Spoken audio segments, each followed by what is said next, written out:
Bonsoir à tous, je suis ravie de vous retrouver pour une nouvelle édition spéciale en direct sur Al24 News. Ce soir, notre débat sera axé autour des relations entre l'Iran et le Maroc, des relations diplomatiques qui, rappelons-le, sont déjà rompues depuis plus de 4 années entre les deux capitales. La tension ne faiblit pas. Ces derniers temps, la situation semble s'envenimer davantage, à en croire les déclarations émanant des deux côtés. D'abord, côté marocain, Rabat, qui dernièrement s'en est pris violemment à l'Iran par la voix de son chef de diplomatie, Nasser Bourita, qui a accusé Téhéran de tous les maux, ingérence dans les affaires internes des pays arabes, déstabilisation de l'Afrique du Nord et de l'Ouest à travers, je cite, le soutien militaire au front Polisario. Eh bien aujourd'hui, la diplomatie iranienne n'a pas manqué de répliquer, rejetant catégoriquement ces accusations.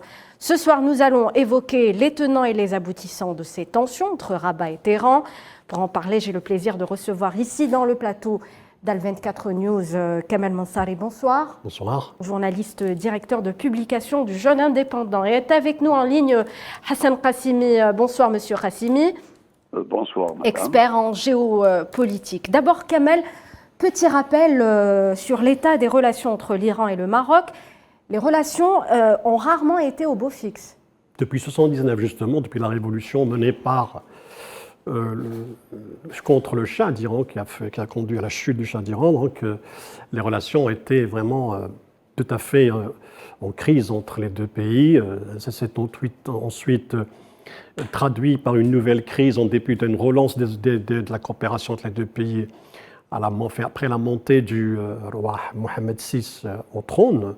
Il y a eu une certaine accalmie au temps de Mohammed Khatami, mais finalement, une crise, encore une fois, éclatée en 2009. Donc, cette crise de 2009 a pratiquement les mêmes thèmes et le même contenu, qui est celui d'accuser l'Iran d'être derrière le Polisario ou d'armer ou de travailler en concert avec l'Algérie pour pouvoir attenter à la sécurité interne du Maroc. Et puis il y a eu aussi celle de 2018, du 1er mai 2018, lorsque le Rabat a décidé de rompre une nouvelle fois ses relations diplomatiques avec le Maroc. Il faut être précis aussi qu'il n'y a réellement pas eu de relation depuis 2009 jusqu'à 2018. Il n'y a pas eu de relation réelle entre le Maroc ni échange, à part la présence des deux ambassadeurs. Mais les deux pays étaient en froid depuis 2014, justement, parce que, encore une fois, le Maroc se cache derrière l'alibi du Hezbollah ou de l'implication externe étrangère dans le conflit au Sahara occidental. Et il faut parler aujourd'hui pourquoi cette accusation revient aujourd'hui. Le timing de cette accusation, une nouvelle lancée par Bourita il y a 2 jours, c'est que, et n'oublions pas qu'il y a le sommet arabe qui va se réunir à Alger, et les Marocains voudraient faire en sorte à ce que le sujet de l'Iran soit inclus dans l'agenda des travaux des chefs d'État au sommet. Et ceci, ils envoient un signal à l'Arabie saoudite, l'ennemi par vocation et par stratégie de l'Iran. Donc les deux pays sont vraiment des ennemis dans la région du Golfe Persique, ou bien y compris dans toute la péninsule arabique. Donc les Marocains lancent un signal au sommet, ils lancent un signal aux Saoudiens pour que cette question soit incluse, fait partie des débats, celui de la menace étrangère. Il y a deux débats qui sont contradictoires. Non, c'est-à-dire, s'agissant des ingérences, il y a la question, certains pays voudraient évoquer la question turque, d'autres la question iranienne, pour faire une sorte d'équilibre ou justement évacuer les véritables problèmes dont souffre le monde arabe vers des problèmes externes. Donc c'est un timing bien calculé par les Marocains pour faire en sorte et faire croire qu'il y a une menace iranienne qui doit être prise en charge par le sommet d'Alger. Oui. Donc forcément, on sait pertinemment que probablement cette question-là ne sera pas soulevée parce qu'elle ne bénéficiera pas de l'unanimité de tous les pays. On va y revenir. Et en même temps, la question du Polisario ou bien de l'armement fait par le Polisario contre enfin, en faveur, on accuse l'Iran d'être le pourvoyeur d'armes du Polisario à travers le Hezbollah, c'est quelque chose qui reste une rengaine incassante qui revient depuis 2009. Oui. Et justement, ça a été l'une des raisons. Le Maroc a toujours donc tout à fait, absolument. agité cette menace. En effet, Hassan Qassimi, votre lecture sur les dernières déclarations du ministre marocain des Affaires étrangères, justement sur ce regain de tension entre Rabat et Téhéran. Vous savez que le Makhzen est dans une hostilité qui est permanente à l'égard de plusieurs pays. Les hostilités qui ont été déclarées et déterrées à l'égard de l'Iran sont d'abord anciennes. Il y a eu déjà une première rupture des relations diplomatiques de 2004 qui ont duré 5 ans, de 2004 à 2014, puis il y a eu en 2018 une deuxième rupture des relations diplomatiques. Donc si on veut comprendre un peu décrypter cette hostilité du Makhzen à l'égard de l'Iran, il faudrait parler de l'accord d'Abraham. L'accord d'Abraham est un accord qui a permis de consacrer la trahison des pays qui ont signé cet accord à l'égard de la cause palestinienne. Donc actuellement, la monarchie du Maroc est en train de faire de la sous-traitance pour le compte de l'entité sioniste pour un peu afficher des hostilités permanentes. Et à l'égard de l'Iran, bien sûr, des hostilités permanentes dans l'espoir d'avoir un soutien très fort des pays qui ont signé les accords d'Abraham et d'abord, ensuite, d'essayer de passer en force sur des dossiers qui sont en perte de vitesse, sur des dossiers tels que le Sahara occidental, qui pratiquement, on en parlera tout à l'heure si vous voulez. Alors justement, Kamel Mensari a parlé de l'importance du timing dans lequel interviennent ces déclarations de la diplomatie marocaine. À votre avis, pourquoi le régime marocain s'en prend-il à ce moment-là précisément à l'Iran? Écoutez, il faudrait quand même dire une chose qui est très très importante. C'est que la monarchie du Maroc et l'État du Maroc a perdu sa souveraineté. Sa politique étrangère est dictée par l'entité sioniste. Donc, l'hostilité affichée par le Maroc à l'égard de l'Iran est d'inspiration belliqueuse sioniste qui est le véritable architecte de cette offensive marocaine à l'égard de l'Iran, bien sûr. Votre invité à parler bien sûr, de cette rengaine de vouloir mettre sur le dos des Iraniens et du Hezbollah l'armement du Polisario. Et là, croyez-moi, c'est des arguments qui ne sont pas forts, c'est des arguments qui sont très faibles et qui n'ont pas été soutenus ni par l'Union européenne, ni par les Américains, ni par d'autres pays qui ont des relations avec le Maroc, des relations fortes avec le Maroc. Donc, c'est des arguments qui ne tiennent pas la route. Oui. Alors, maintenant, le moment, le timing, vous savez, nous avons dans ce créneau, dans ce timing, nous avons cette volonté de vouloir un peu préparer l'échec de la réunion du sommet arabe qui se tiendra le 1er et le 2, et pour inviter la question iranienne à l'ordre du jour de cette réunion. Et vous devez le savoir que la question iranienne n'est pas inscrite à l'ordre du jour de cette réunion pour la simple raison que l'ordre du jour est connu, il a été adopté à l'unanimité, donc le Maroc essaye bien sûr la mort dans l'âme de vouloir encore imposer par effraction un point qui n'est pas inscrit à l'ordre du jour.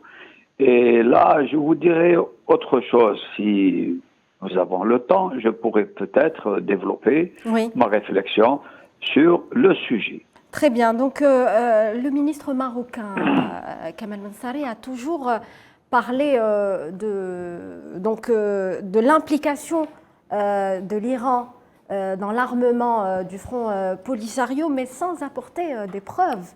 Jamais il n'y a eu de preuves. Il faut se rappeler le câble Wikileaks qui a été publié en 2009 et dans lequel on lit que le représentant de l'ONU du Maroc, Omar Hillel, a fait une campagne à l'époque pour convaincre au sein de l'ONU et convaincre les Américains de décider des sanctions contre l'Algérie en raison de ses relations avec l'Iran.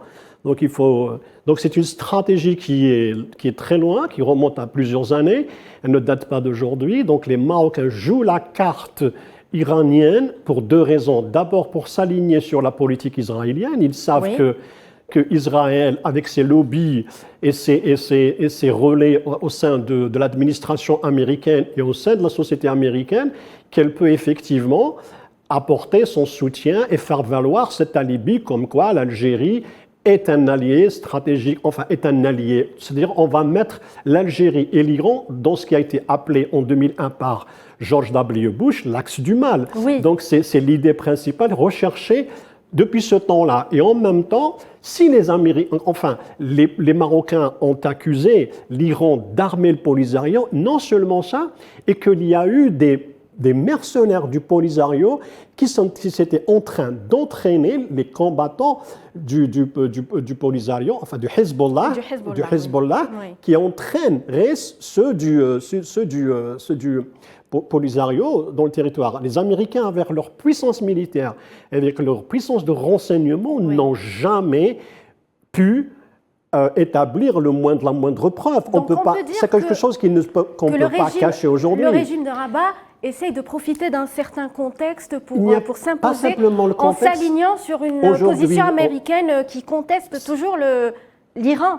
C'est-à-dire la dualité entre les États-Unis et l'Iran, on la connaît, donc on dit des sanctions qu'il y a eu et tout, mais c'est pour montrer que l'Algérie est alliée d'un pays dangereux et que la menace iranienne est arrivée au Maghreb pour que les Américains réagissent et font en sorte à ce que l'Algérie soit classée comme le souhaitent les Marocains, mais ce n'est plus le cas. Donc ni l'Union européenne n'ont pu c'est-à-dire attester des accusations marocaines, ni les États-Unis n'ont dit que ce que les Marocains racontent est vrai. Jusqu'à aujourd'hui, il n'y a que les Marocains qui sont en train de faire avancer ce alibi foireux qui n'a jamais été prouvé par le temps. Et aucun État aussi sérieux que l'Union européenne ou même les États-Unis qui sont l'ennemi disons, viscérale et éternelle de l'Iran n'ont jamais dit que l'Algérie ou bien l'Iran ont pu ramener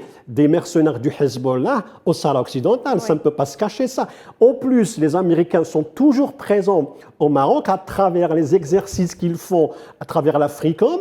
Ils ont toujours été là-bas pendant 18 ans et durant les 18 dernières années, ils n'ont jamais déclaré, que ce soit à travers les services de renseignement américains, la NSA, la CIA, au Pentagone, que le Hezbollah était présent aux frontières du Maroc. Donc c'est une aberration. Les Marocains l'agitent à chaque fois pour faire plaisir d'abord aux Israéliens. Donc il y a une copie sui generis, il y a une attitude sui generis que les Marocains développent parce que c'est le discours souhaité par Israël. Et en même temps, aujourd'hui, il y a des négociations qui sont en cours entre les Américains et les Iraniens et l'Union européenne pour l'accord nucléaire. Oui. Donc ils veulent le faire capoter ou bien en même temps essayer de démontrer que le véritable danger de paix pour la région, ce sont les Iraniens.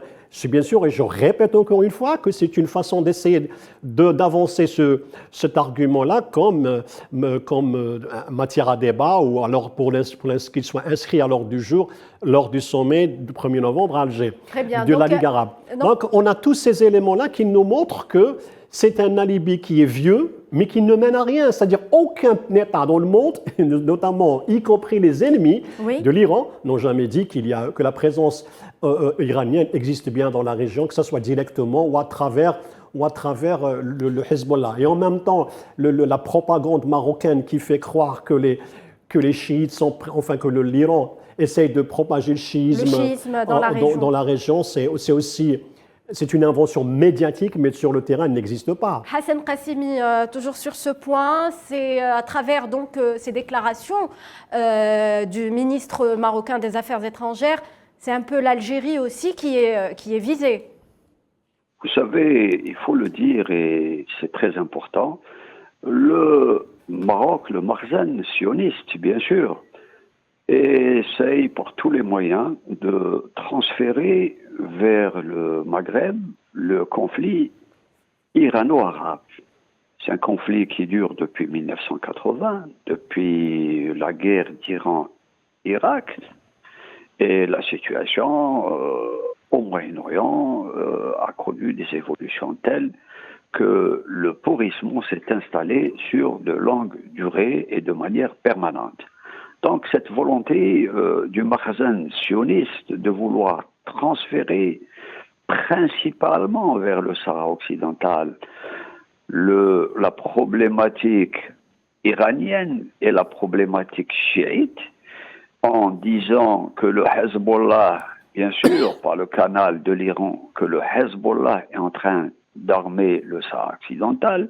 Donc l'objectif, c'est de diaboliser le Polisario et la cause du Sahara occidental. Maintenant, les retombées de cette politique insidieuse maroco-sioniste sur ce prétendu soi-disant financement et transfert d'armes du Hezbollah vers le Sahara occidental, c'est une thèse qui n'est pas crédible, c'est une thèse qui n'a pas été reprise ni par les Américains, ni par les Européens, bien sûr.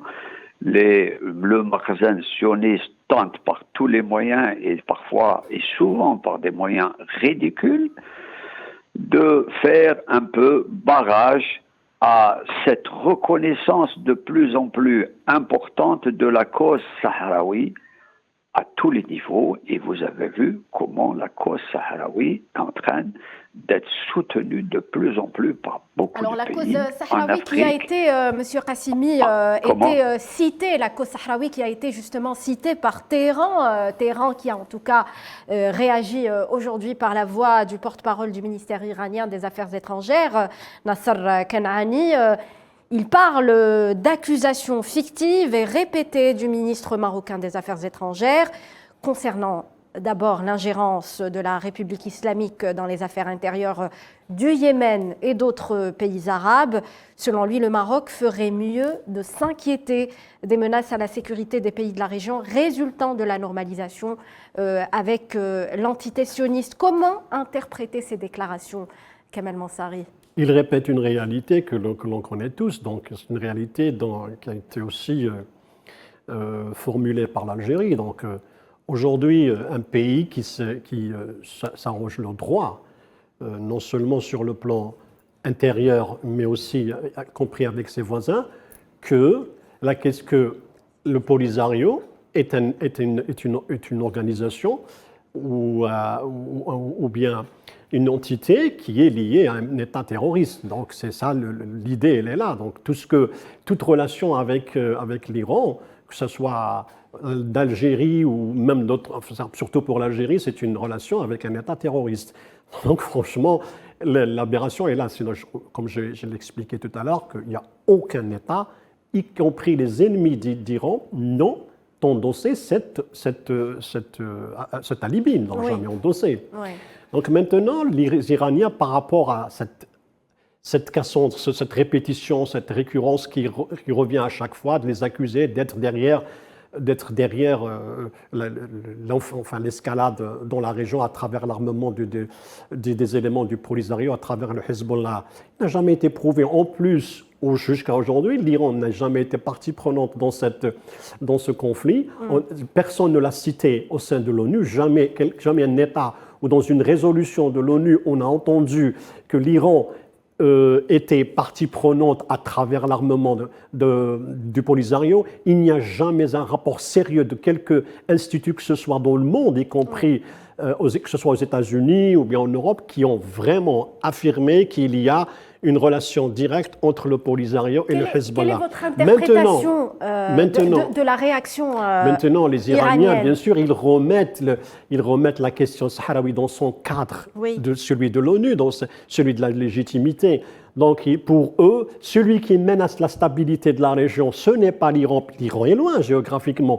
C'est bien le Maroc, oui. en ramenant un État uni et ennemi des voisins du Maroc, qui sont l'Algérie et la Tunisie et d'autres pays. Donc, celui qui est en train d'exacerber la tension et menacer la région ou déstabiliser la région, c'est bien le Maroc, puisqu'il s'est allié avec un ennemi et un État qui a officiellement, à travers son ministre des Affaires étrangères, que l'Algérie constituait un danger. Il a laissé s'exprimer le ministre des Affaires étrangères israélien de son territoire, et en agressant l'Algérie, en l'accusant de tous les maux. Donc, il y a une volonté marocaine de se servir d'Israël, bien évidemment, et de l'autre côté, de montrer que c'est Israël, que c'est l'Iran qui est la source de la déstabilisation de la région. Alors que la source de la déstabilisation de la région, elle est bien connue,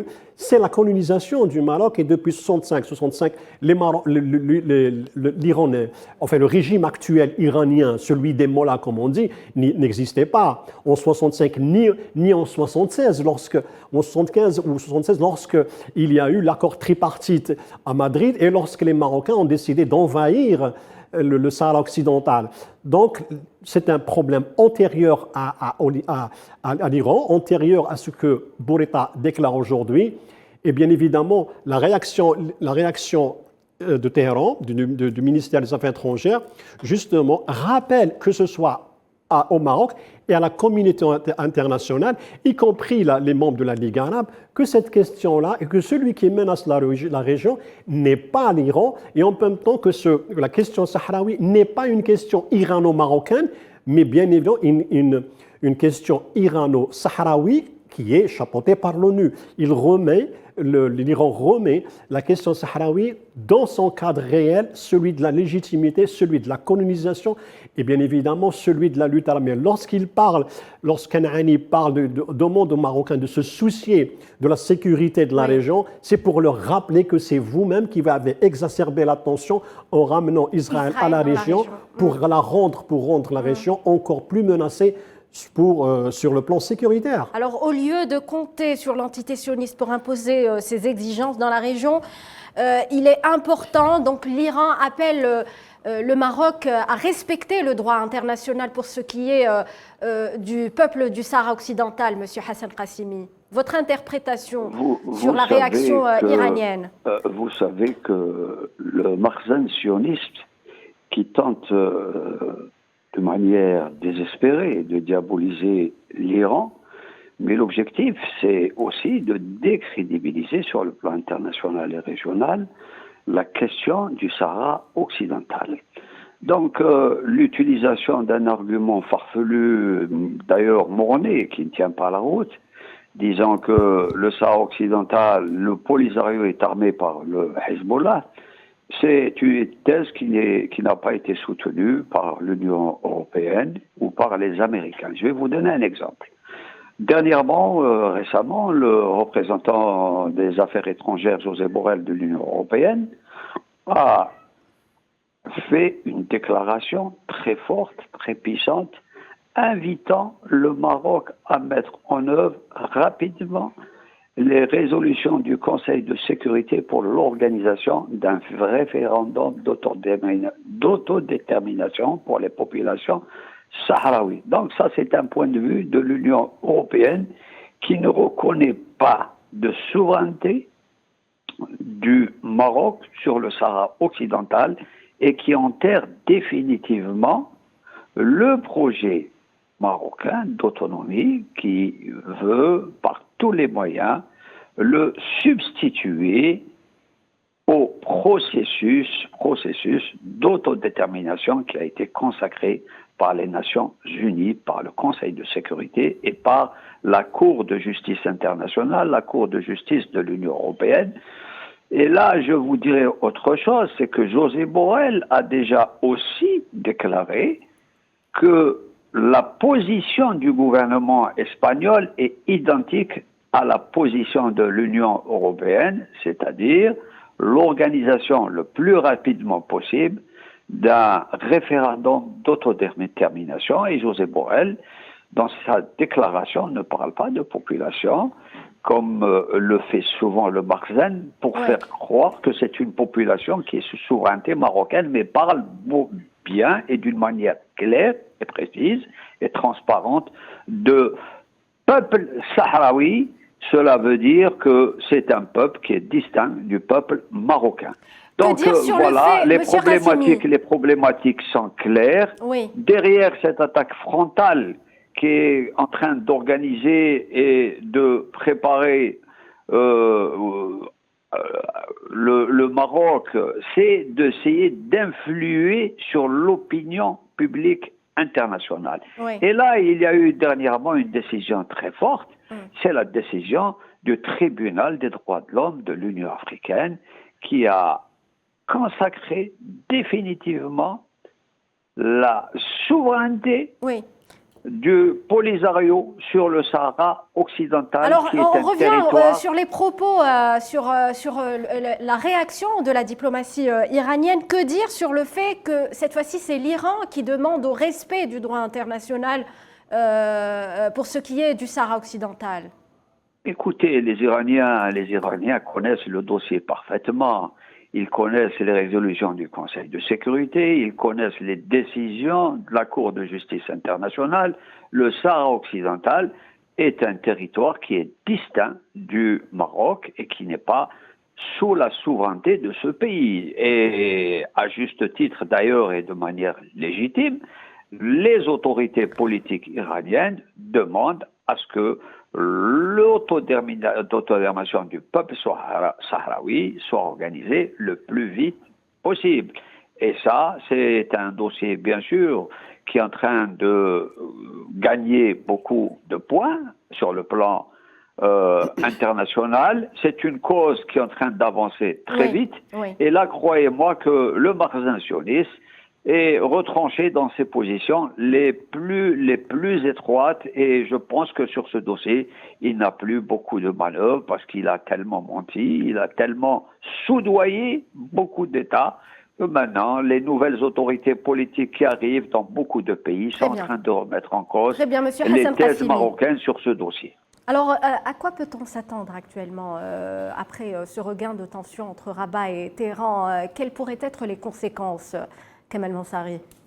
D'abord, il n'y a pas de gain géostratégique à court terme, il n'y a rien. Donc il faudrait juste rappeler une chose, que les déclarations, les accusations marocaines, les réactions iraniennes arrivent à un moment où l'Algérie s'apprête à accueillir un sommet arabe. Pourquoi? Parce que parmi les pays arabes, il ne faut pas oublier que l'Iran est en bisbille, en désaccord avec le Koweït, avec l'Arabie Saoudite, avec le Bahreïn. Donc tous ces pays-là, ils seront présents et peut-être qu'ils essayent de gagner quelques points.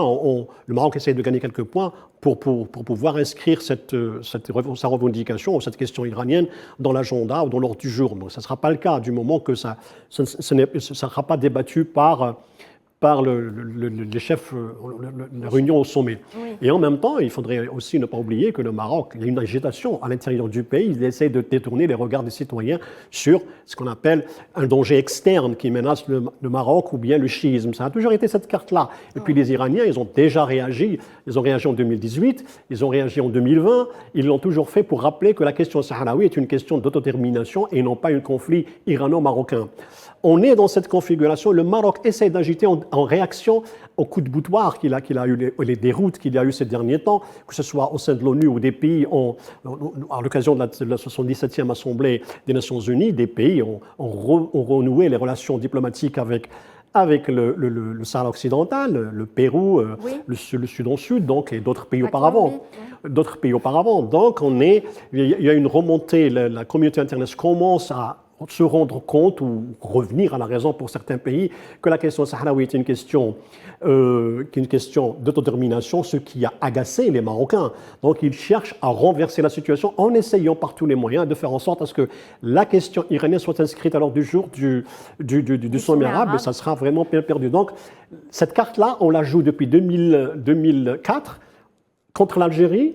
Et parce que quand on vise le Maroc, quand on vise l'Iran, on vise aussi l'Algérie. Donc, et le territoire, parce que les Marocains disent que le Hezbollah traverse l'Algérie pour pouvoir amener aux yeux, alors que les satellites américains n'ont jamais vu. Donc, il n'y a que les Marocains qui les voient malheureusement. Qui le disent. Merci à mes deux invités de nous avoir éclairés sur cette question. Merci à vous, chers téléspectateurs, de nous avoir suivis. Restez sur Al 24 News. Très bonne soirée.